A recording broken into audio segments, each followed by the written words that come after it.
আচ্ছা, এই কোরবানি করার সময় আমাদের কোন কোন বিষয়ে খেয়াল রাখা উচিত? আগামীকাল আল্লাহ চাইলে পবিত্র ঈদুল আজহা অনুষ্ঠিত হবে।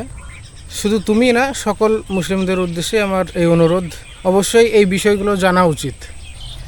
নাম্বার 1, যেনাদের কোরবানি আছে, কোরবানির ক্ষেত্রে তীক্ষ্ণ ধারযুক্ত ছুরি অথবা চাকু ব্যবহার করতে হবে। কোনোভাবেই ভোঁতা ছুরি ব্যবহার করা যাবে না, এটা বৈধ না। নাম্বার 2, অতি অবশ্যই মনে রাখতে হবে কোরবানি জবাই করার সময় বিসমিল্লাহ আল্লাহু আকবার এই দুটো শব্দ বলতেই হবে, নাহলে কোরবানি জবাই হবে না অথবা হারাম হবে। তৃতীয়ত, খেয়াল রাখতে হবে কোরবানির পশু জবাই করার সময় গলার চামড়া, খাদ্যনালী, শ্বাসনালী এবং দুটো আর্টারি, শিরা বা ধমনী, এই 4টে জিনিস কাটা পড়লেই কোরবানি সম্পূর্ণ হবে। ভুলেও কেউ কোরবানির পরে কোরবানির পশুর কাটা অংশে চাকু অথবা ছুরি দিয়ে খোঁচাখুচি করবেন না, তাহলে পশুর কোরবানি হার্ট অ্যাটাক করে মারা যাবে, সেটা কোরবানি করা হবে না।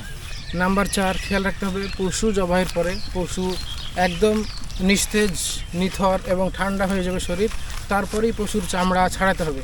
অনেকেই কী করে, পশু জবাইয়ের পরে খুব তাড়াতাড়ি মারা যাওয়ার জন্য পশুর 4 পায়ের শিরাগুলো কেটে দেয় এবং চামড়া ছাড়াতে লাগে। এটা সম্পূর্ণ নিষেধ এবং এটা করা যাবে না।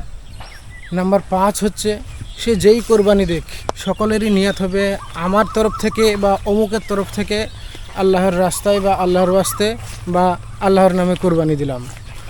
ব্যাপারটা এরকম, আমি যদি কোরবানি দিই আমার তরফ থেকে আল্লাহর নামে কোরবানি দিলাম, বা কেউ যদি মারা যায়, যেমন আমার দাদা বা নানা বা কোনো আত্মীয় স্বজন, তার তরফ থেকে আল্লাহর নামে কোরবানি দিলাম, নিয়তটা এইরকমই হবে আর এটাই সঠিক।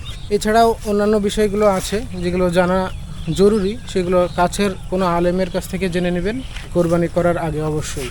সবশেষে আবারও সকলকে পবিত্র ঈদুল আজহারের শুভেচ্ছা এবং একটা অনুরোধ, সেটা হচ্ছে যে কোরবানি পশু সংক্রান্ত কোনো ছবি বা ভিডিও ইউটিউব, ফেসবুক বা কোনো ধরনের সোশ্যাল মিডিয়ায় কেউ পোস্ট করবেন না।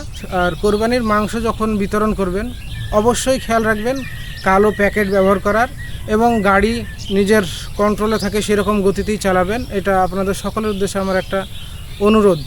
ঈদের আনন্দ উপভোগ করার সময় খেয়াল রাখবেন আপনি যেমন ঈদের আনন্দ উপভোগ করছেন, আপনার প্রতিবেশী অন্যান্য ধর্মের ভাইদেরকেও কোনো রকম আঘাত যেন না লাগে, সেটা খেয়াল রাখতে হবে।